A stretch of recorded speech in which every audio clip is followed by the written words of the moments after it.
નમસ્કાર. Movement four secular democracy આપણા ગુરુવારે મીટિંગને બધાને સ્વાગત. આપણે એક ચર્ચા ચલાવીએ છીએ કોરોના બાબતમાં. પૂછો ના કેસે દિન બીતાઈ. એ જે દિવસો આપણે બધા 1.5 વર્ષ કાઢ્યા કોરોના પીરિયડમાં અને જાત જાતનું એક્સપિરિયન્સ થયું, આપણે એની ઉપર બધા કરી રહ્યા છે. તો આજે પણ આપણે ચાલુ છે. આપણા વચ્ચે આજે તિલન સાહેબ આપણા સાથે છે, એ બોલશે. नमस्ते. मूवमेंट फॉर सेक्युलर डेमोक्रेसी का गुरुवारी जो मीटिंग हमारी होती है, इसमें सबका स्वागत है. और हम कुछ हफ्ते हो गए कि एक चर्चा हम चला रहे हैं. वो चर्चा का शीर्षक है पूछो ना कैसे दिन बिताई. ये तो एक फिल्म ना गीतो होता, माना देने गीतो गाया था. એ જે દિન કેવી રીતે આપણે કાઢ્યા કોરોના પીરિયડમાં, એની ऊपर लोग बता दिन कैसे बिताए हम लोग कोरोना के पीरियड में, इसके ऊपर लोग अपने अपनी राय, अपने अपना ओपिनियन दे रहे हैं. ये थोड़ा बहुत इंटरेस्टिंग है. हम तो चाहेंगे कि ये जो बात लोग कर रहे हैं इसका एक दस्तावेज भी हो, डॉक्यूमेंट्स भी हो कि नहीं, कोरोना तो बार बार आने वाला नहीं है और आने वाले पीढ़ी को इसके बारे में पता होना चाहिए, डॉक्यूमेंट्स होना चाहिए. हम कोशिश करेंगे. अभी ओमिक्रॉन का तो गति चालू है. उसकी जो आंकड़ा बढ़ते जा रहा है. खाली इतना बात है कि हॉस्पिटलाइजेशन की जरूरत नहीं है, ये लेस फैटल है, ये लोग को आश्वस्त दे रहा है. इसीलिए थोड़ा लोग को, सरकार को इस मामले में थोड़ा केयरलेस होने के भी, रिलैक्स रहने के भी एक प्रकार का प्रोत्साहन दे रहा है. ये कहां तक चलेगा? थर्ड वेव की इंतजार है. एक भी सवाल आ जाता है कि सबको क्या थर्ड वेव की इंतजार है? थर्ड वेव कब आएगा और इसका रूप कैसे होगा, वो भी एक चिंता की बात है. लेकिन अभी तो हम तिलन साहब, जो कि कोरोना पीरियड में उनके अपना एक्सपीरियंस जो है, वो एक्सपीरियंस को हमारे साथ बांटेंगे. मैं तिलन साहब को माइक दे रहा हूं कि वो बताएं.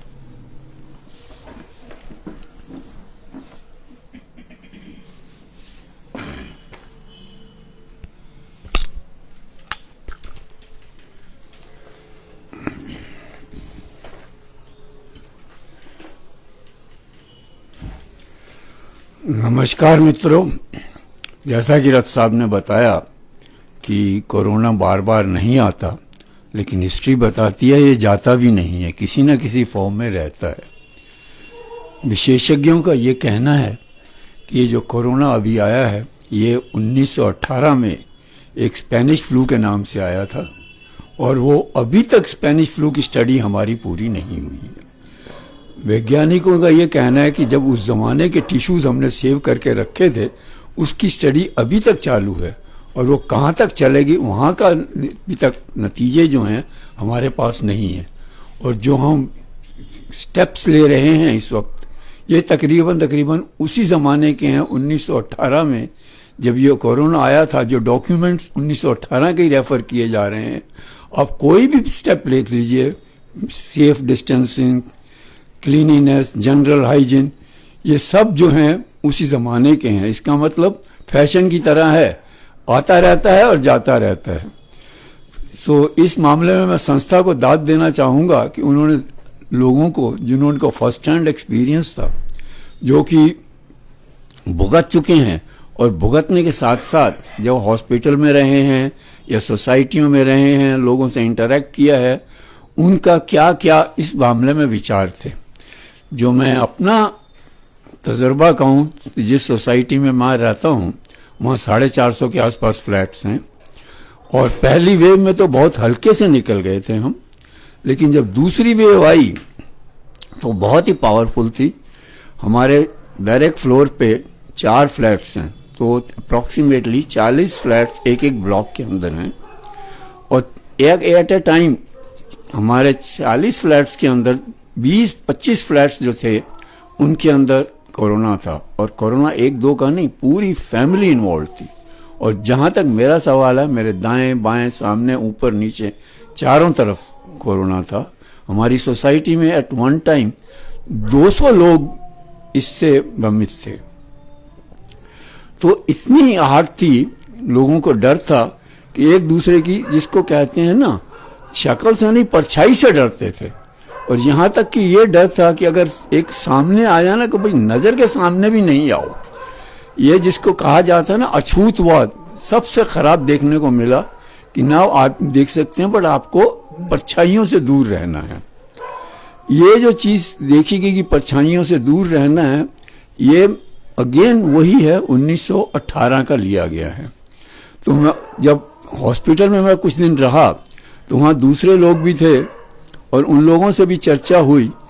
तो यही कहूँगा कि जैसा कि मुझे I am borrowing Mahabharat serial के अंदर किसी ने लिखा था, B.R. चोपड़ा में, उसकी ओपनिंग लाइन बहुत अच्छी थी। मैं आपको एक कथा सुना रहा हूँ, लेकिन हर आदमी इसको अपने अपने ढंग से एसिमिलेट करेंगे या समझेंगे, उसके ऊपर रिएक्ट करेंगे। वही कोरोना का भी देखने को मिला। जब दूसरे लोग उनके साथ बात करता था तो हर एक का अपना अपना रिएक्शन था। कुछ लोग कहे कि ये दिखाता है कि साइंस ने इतनी तरक्की कर ली है, लेकिन अगर 1918 का कोरोना अभी तक जो वायरस H1N1 था उसके बारे में अब तक स्टडी नहीं कर पाए हैं, जो अभी कोरोना आया है तो उसके बारे में क्या स्टडी करेंगे। तो जब डॉक्टरों से पूछा भाई क्या है, डॉक्टर बोलता है इसका कोई इलाज नहीं है। तो इलाज नहीं है तो कर क्या रहे हो भाई? हम बॉडी की इम्यूनिटी बढ़ा रहे हैं। और वही चीज जो है हमारे आयुर्वेद के आचार्य लोग भी बोलते थे हम इम्यूनिटी बढ़ा रहे हैं, एलोपैथी वाले भी यही बोलते हैं हम इम्यूनिटी बढ़ा रहे हैं, ये इंटरनल मेडिसिन दे रहे हैं कि आपकी स्ट्रेंथ बढ़ जाए, दवा स्पेसिफिक बिल्कुल नहीं है। तो धर्म लोगों से पूछा भाई ये भगवान जो है हमारे पापों का हमें प्रायश्चित करने को या कुछ कहा जाए कि हमें सजा दे रहा है। जब मैथमेटिशियन से पूछा भाई ये क्या प्रॉब्लम है, आपको क्या लगता है, बोलते हैं जो मॉडल 1918 में स्टैटिस्टिशियंस ने बनाए थे, जो फोरकास्ट हो रही है वो सारी उन्हीं मॉडल्स पे हो रही है।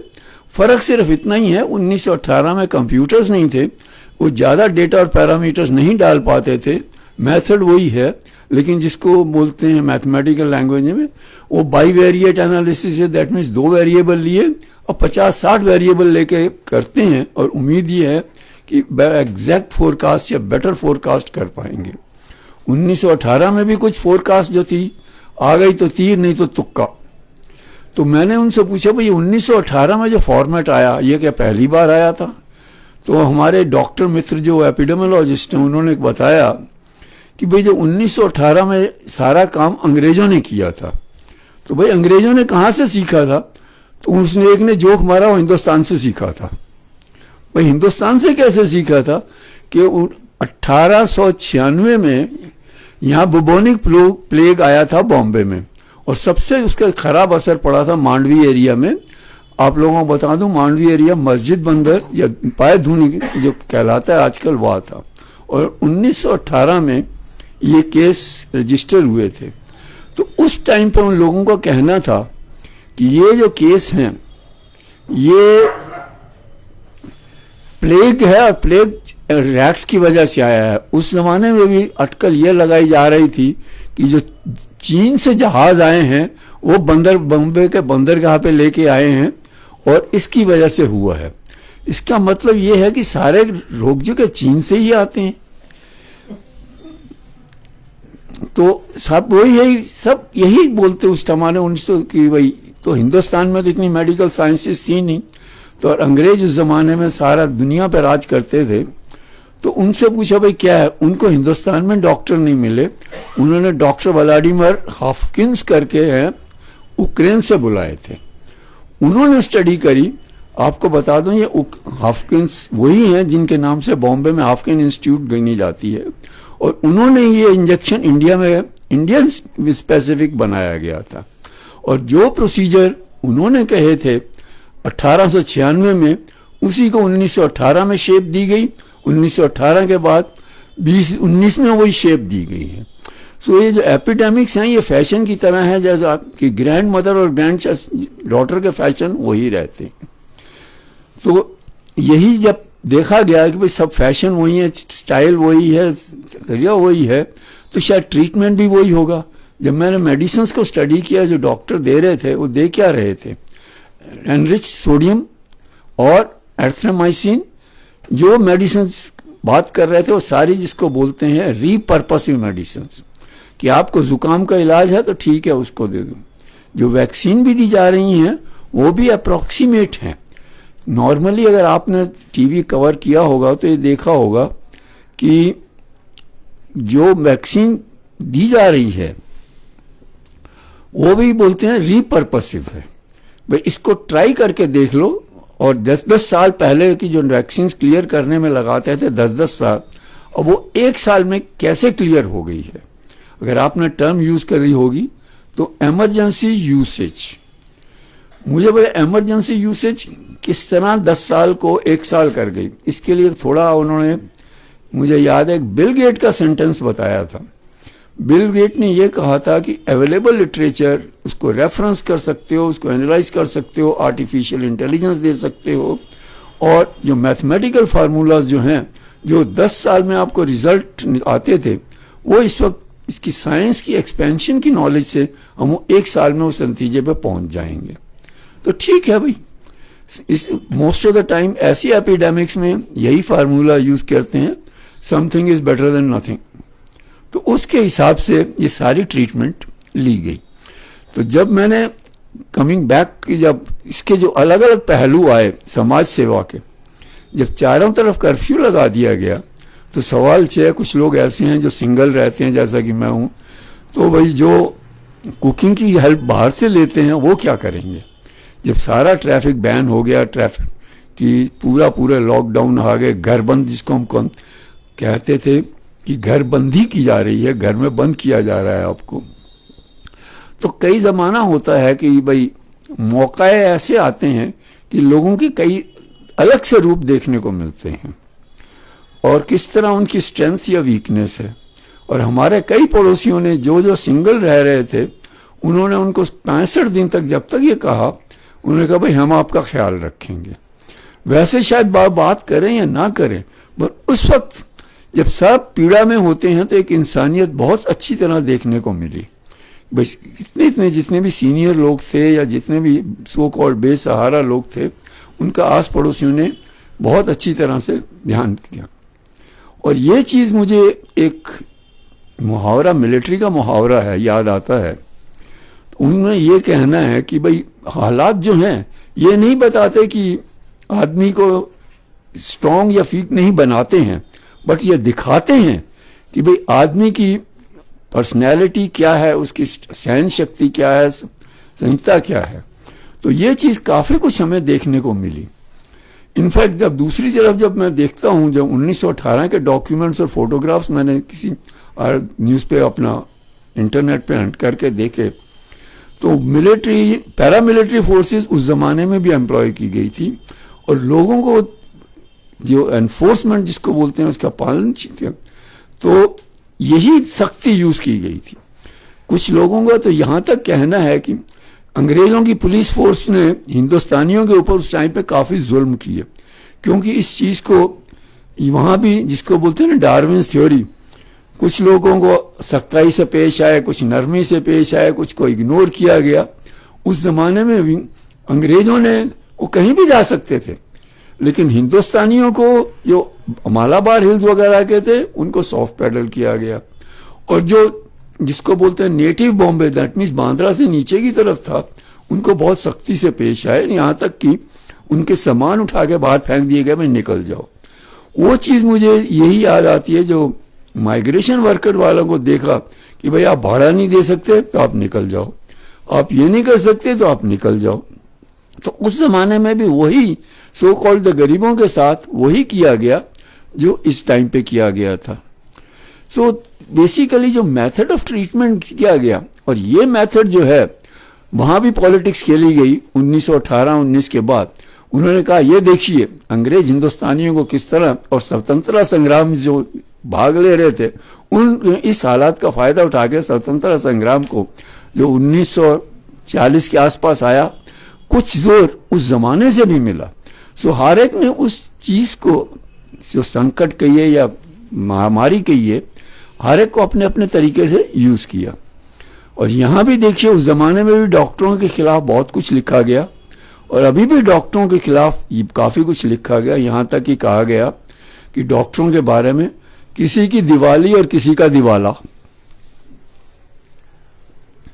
कि किसी से मैंने डॉक्टर्स की जब बिल देखे तो भाई आप पेशेंट के एक दिन में कितने पेशेंट देख लेते हो। जब मैंने आप उसका so called time and motion study करी जिस हॉस्पिटल में मैं था, तो 1 घंटे में डॉक्टर अप्रोक्सीमेटली 15 या 16 पेशेंट देखता था, और उसका रेट ऑफ चार्जिंग था 2,500 से 3,000 रुपए। सो आप देखिए कि 50,000 रुपए 1 घंटे की कमाई करने वाले को आप क्या कहेंगे। हालांकि ये चीजें, बिकॉज ऐसे हालत खराब थी कि नेगेटिव न्यूज अलाउड नहीं थी, सो पॉजिटिव अलाउड थी। तो अगर जो आदमी 30,000 रुपए 1 घंटे में और ये 16 घंटे काम कर रहे थे, तो कितना हुआ, 5 लाख रुपया पर डे। तो ये एक्सप्लॉयटेशन उस जमाने में भी हुआ और अभी हुआ। तो इस बात से मैंने भाई, अगर डॉक्टर्स ने इतना है, तो मैंने कार शोरूम वाले कुछ 1-2 थे, मैंने कहा भाई नई गाड़ियां जो बुक हो रही हैं वो कौन कर रहा है, कि ज्यादातर डॉक्टर ही कर रहे हैं। तो कहता बिकॉज अभी जब न्यूज़पेपर में पढ़ा कि एक डॉक्टर ने 20 करोड़ रुपए का बिल भेजा है, तो मैंने कहा ये तो फिर जिसको बोलते हैं ना भाई, ये साम्यवाद नहीं कुछ और ही है, कि जो गरीब टॉप 1% जो 99% की वेल्थ ट्रांसफर की जा रही है। सो ये एपिडेमिक्स में जिसको बाद में लिखा है कि भाई गरीबों की दौलत अमीरों के नाम, वो चीज देखने को मिल रही है कि जो, और सब पॉलिटिकल लीडर्स ने कहा कि भाई इस टाइम पे जो हो रहा है, गरीबों की वेल्थ अमीरों की तरफ जा रही है, और ये इनइक्विटी जिसको बोलते हैं वो काफी आ गई है। फिर एक चीज और भी देखने को मिली, अगर आप टीवी देखते रहे हो, कि भाई हिंदुस्तान का कंट्रीब्यूशन क्या था। शुरू में जो अंग्रेजों ने किया, जैसा कि मैंने पहले कहा कि बॉम्बे बबोनिक प्लेग से हम स्पेनिश फ्लू की तरफ गए, तो मैंने एक से पूछा भाई स्पेन में था फ्लू जो स्पेनिश फ्लू नाम दिया गया है इसका? बोलता बिल्कुल नहीं, ये पहले अमेरिका में आया, फिर इंग्लैंड में गया, फिर फ्रांस में गया, पर वहां पर प्रेस के ऊपर इतनी रिस्ट्रिक्शन थी, लोग बागों को बोलने नहीं दिया जाता था। और स्पेन की प्रेस जो थी उस जमाने में फ्री थी, तो स्पेन में उछाला गया कि भाई ये सारे के सारे फ्लू आ रहे हैं। अब स्पेन में फ्लू था नहीं, बिकॉज उसकी प्रेस नहीं बोला, तो उस स्पेनिश फ्लू का नाम दिया गया। अभी भी आपने देखा होगा जब साउथ अफ्रीका में कहा गया भाई ये इंडियन वर्जन है, तो क्या ऑब्जेक्शन लिए गए। जब किसी कंट्री का नाम लिया गया तो हर एक को अपने साफ दिखना होता है, लेकिन साफ रह सकते हैं कि नहीं, हमें नहीं रह सकता। लेकिन इस चीज का एक चीज है कि दुनिया जो है, कोई कह ले कि मैं अपने इस डिस्ट्रिक्ट का हूं, मैं इस शहर का हूं, ये स्पेनिश फ्लू ने या जो अभी जो कोरोना फ्लू ने किसी को ये कहा है कि तुम कहीं भी हो मैं पहुंच जाऊंगा तुम्हारे तक। सो ये चीजें जो हैं यूनिवर्सल हैं। यूनिवर्सल की एक दाखला और आपको देता हूं। मैं कई बार ये एंटिसिपेट करने की कोशिश करता था कि इंडिया क्या स्टेप लेने वाला है नेक्स्ट। अगर आप इंटरनेशनल चैनल्स देखें, ये जो हमने नाटक कहूंगा भाई, ये एयरफोर्स का फ्लाई पास्ट और नेवी की लाइट्स, ये 4 दिन पहले वेस्टर्न प्रेस एक्शन आ चुका था, उसके 4 दिन बाद हिंदुस्तान में आया। सो हम लोग जो हैं 3-4 दिन के बाद वही चीज देखते रहे जो दुनिया में है। सो अगर देखा जाए ग्लोबल नजरिए से, may be having local but the whole phenomena is global. So इसको बोलते हैं we should act locally but think globally, क्योंकि हम चारों लोग आने वाले हैं। दूसरी चीज, एक दूसरी चीज देखने को मिली, जो फॉरेन चैनल्स जो थी, अमेरिकन, रशियन, फ्रेंच, ये हांगकांग, हसीलोन, अपना मलेशिया वगैरह वाली, वहां से जो इंटरव्यू एक्सपर्ट्स के आते थे, काफी लोग इंडियन होते थे। तो ये समझ में नहीं आता था इंडियंस जो हैं वो फॉरेन में जाके इंटरव्यू दे रहे हैं ग्लोबल फिनोमेना की। काफी ज्यादा अमेरिकन्स थे, तो उनसे भाई ये हिंदुस्तान के बारे में आप अमेरिका में इतनी कैसे स्टडी कर रहे हो, क्या यहाँ का अगर कोई कहे कि मेरे को अमेरिका की सोशल स्टडीज या एपिडेमिक्स के बारे में स्टडी करना है तो उसको तो पैसा नहीं मिलता बजट के लिए। और आप लोगों ने इतने आर्टिकल्स लिखे हैं, इतना डेटा हिंदुस्तान से लिया है जो हिंदुस्तान को अवेलेबल नहीं था, वो आपको कहाँ से अवेलेबल हो गया? और इतने जो मैथमेटिकल मॉडल लिए हैं वो कहाँ से लिए हैं आपने? तो बोलता है हिंदुस्तान में डेटा अवेलेबल है, लेकिन जैसा कि मैंने बोला स्पेनिश फ्लू वाला वो हिंदुस्तान में रिलीज नहीं होता है। तो मैंने कहा इसका कारण क्या है? क्योंकि इसलिए कारण ये है, एक पाकिस्तान ने चैनल का जो वाया ट्रांसमिट करके आती है बीबीसी से, उसने एक ये कहा कि ये डेटा तो हमारे पास हम भेज देते हैं लेकिन एक्ट नहीं कर पाते हैं। तो भाई इंग्लिश चैनल्स को लिबर्टी क्यों मिली हुई है जो दूसरे हिंदी चैनल्स को नहीं है? क्योंकि सिंपल कि इंग्लिश समझने वाले 1% है। और जो समझने वाले हैं वो एक्ट करने वाले, स्ट्रीट पे उतरने वाले नहीं हैं। तो इसलिए इंग्लिश चैनल्स को लिबर्टी ज्यादा है बजाय दूसरी चैनल्स को।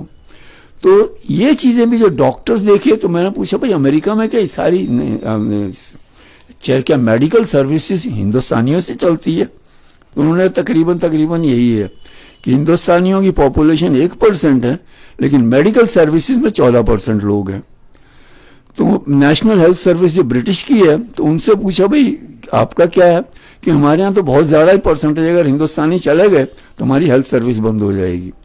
तो ये समझ में नहीं आया कि ये हिंदुस्तान में लोग थे वो हिंदुस्तानी चैनल पे इतना अच्छा नहीं बोल पाते थे जितना वही हिंदुस्तानी अमेरिका जाके बोलते थे। ये क्या मतलब है? कोई ऑर्बिट है कि हिंदुस्तानी ऑर्बिट में रह के आपकी नॉलेज और कॉम्पिटेंस एफिशिएंसी बहुत कम होती है और जब आप अमेरिका चले जाते हैं एफिशिएंसी बढ़ जाती है? या वो लोग जिनके हाई एनर्जी पर्सन्स हैं वही अमेरिका जा पाते हैं? तो इसका जब मैंने कोरिलेट करने की कोशिश करी, भाई कितने हजार लोगों ने अपनी इंडियनशिप छोड़ के बाहर गए हैं और काम कर रहे हैं, तो यही चीज देखने को मिली कि बाहर के जाके वो शाइन क्यों हो पाते हैं। मे बी डिफरेंट रीजंस होंगे, पर एक चीज की भाई इंडियंस को इतनी रिस्पेक्ट बाहर मिलती है।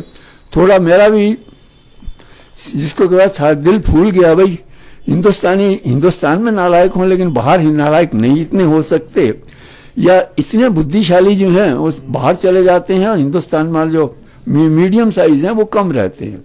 तो जब मैंने एक से पूछा कि ये यूनिवर्सल फिनोमिना है कि हिंदुस्तान का ही है, तो उन्होंने बड़ा अच्छा जवाब दिया। कहते हैं 1800 के अंदर जो अमेरिका में ज्यादातर लोग बसते थे वो हाई क्लास जर्मन बसते थे और लो क्लास जर्मन जो हैं वो जर्मन या यूरोपियन वो वहां रह जाते थे।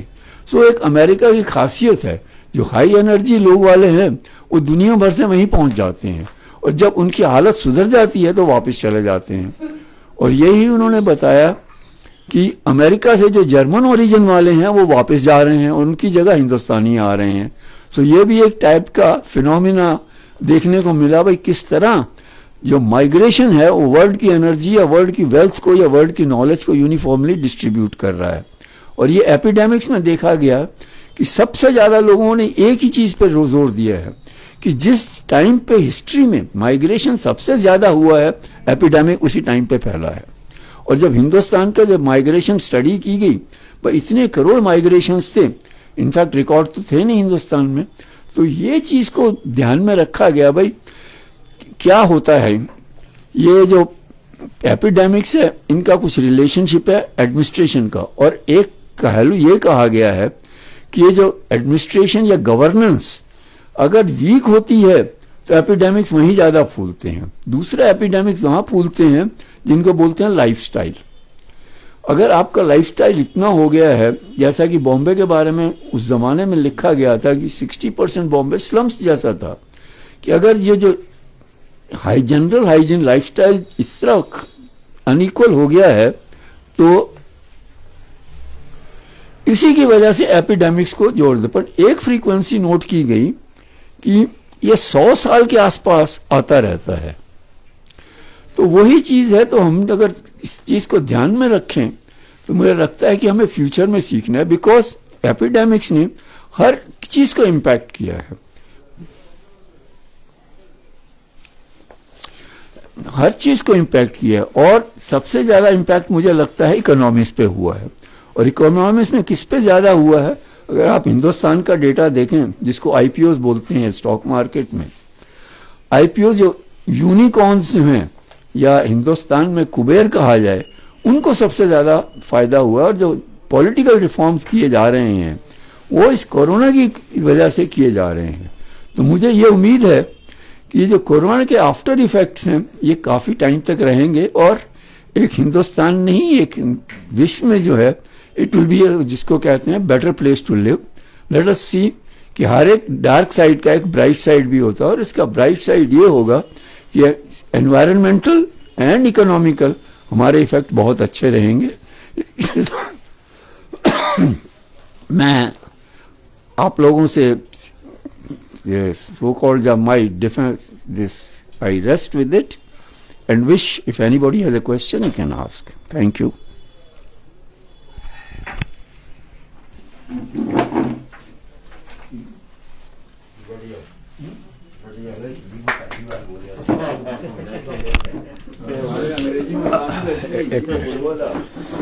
एक मिनट।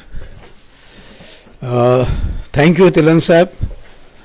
कहा जाता है कि हिस्ट्री रिपीट्स, तो आपने हमको तो हिस्ट्री की तरफ ले गए और स्वाइन फ्लू कहते हैं, क्या बोलते, Spanish flu, sorry Spanish flu, corona pandemic, Omicron, और उसी पैटर्न में एक्ट करना, जबकि प्रॉफिट ज़्यादा, प्रॉफिट ओवर पीपल, वो नाम चॉम्स्की के भाषा में, फार्मा कंपनी का मजा, और उसके साथ में तंत्र जुड़ा हुआ है।